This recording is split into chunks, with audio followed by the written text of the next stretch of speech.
विष्णू पुराणामध्ये लक्ष्मी आणि केशव यांचा संवाद विख्यात आहे.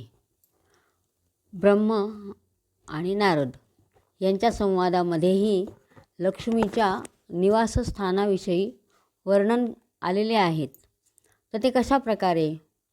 श्रीकृष्णाची पट्टराणी रुक्मिणी हिला लक्ष्मीने सांगितले की ती कुठे कुठे आणि कोणकोणत्या ठिकाणी आणि कोणत्या मनुष्यांजवळ राहते हे सांगितलेले आहे लक्ष्मीने. ते मी आता तुम्हाला सांगते. लक्ष्मी सांगते कोणकोणत्या ठिकाणावर राहते, कुणाकडे राहते. तर मधुरवाणी, कार्यतत्पर, क्रोधहीन, ईश्वरभक्त, उपकारकर्त्याची जाणीव ठेवणाऱ्या, इंद्रियांना नियंत्रणात ठेवणाऱ्या तसेच उदार अशा व्यक्तींकडे लक्ष्मीचा निवास असतो. नंतर सदाचारी, धर्मज्ञ, आपल्या आईवडिलांची भक्तिभावाने सेवा करणाऱ्या, नेहमी पुण्य प्राप्त करणाऱ्या, क्षमाशील, बुद्धिमान, दयावान तसेच गुरूंची सेवा करणाऱ्या व्यक्तीच्या घरात लक्ष्मीचा निवास असतो. ज्या घरात पशुपक्षी निवास करतात, जिथे गृहकलह नाही, त्या घरात लक्ष्मी राहते. जो अन्नाचा सन्मान करतो आणि ज्या घरात आलेल्या पाहुण्यांचे स्वागत घरच्यांप्रमाणेच होते, त्या घरात लक्ष्मी नक्की निवास करते.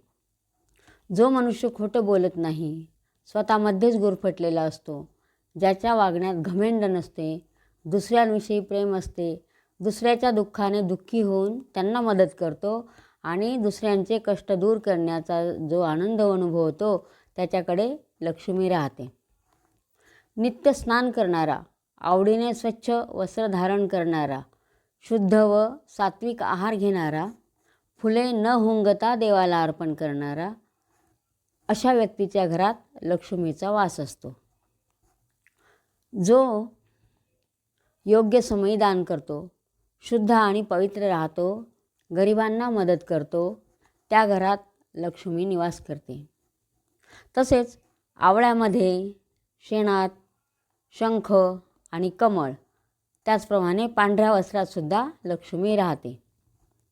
ज्यांच्या घरी नित्य नैमित्तिक उत्सव होतात, जे भगवान शिवाची पूजा करतात, ज्या घरांमध्ये देवासमोर उदबत्ती दिवा लावला जातो आणि आपल्या गुरूंना जो परमेश्वर समजून त्यांची पूजा करतो, अशा घरात लक्ष्मीचा निवास असतो.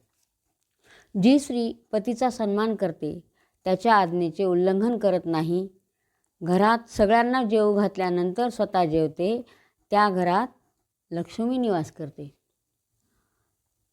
जी व्यक्ती अपवित्र राहत नाही, अस्वच्छ कपडे धारण करत नाही, शरीर अस्वच्छ ठेवत नाही, मनामध्ये काळजी किंवा दुःख नसते, त्या घरात लक्ष्मी निवास करते. जी व्यक्ती गयाधाम, कुरुक्षेत्र, काशीमध्ये किंवा सागर संगमांमध्ये स्नान करते, ती लक्ष्मीयुक्त होते. जी व्यक्ती एकादशीला भगवान विष्णूंना आवळा अर्पण करते किंवा आवळायुक्त पाण्याने स्वतः स्नान करते, ती व्यक्ती लक्ष्मीयुक्त बनते.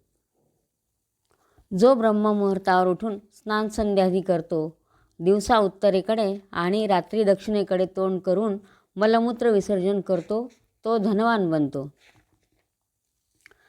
ज्या घरांमध्ये यज्ञ होतात, ज्या घरात देवतांची पूजा होते, ज्या घरात सकाळ संध्याकाळ आरती म्हटली जाते, जे देवांची आणि गायीची पूजा करतात, त्या घरातून लक्ष्मी कधीही जात नाही. जे धर्म किंवा नीतीनुसार चालणारे असतात, आपल्या आईवडिलांचा सन्मान करतात, ज्यांचे घर म्हणजे भरले गोकुळ असते, जे मुलींचासुद्धा सन्मान करतात, त्या घरात लक्ष्मी राहते. असे हे सर्व लक्ष्मीने रुक्मिणीला सांगितलेले आहे की लक्ष्मी अशा अशा ठिकाणी राहते. धन्यवाद.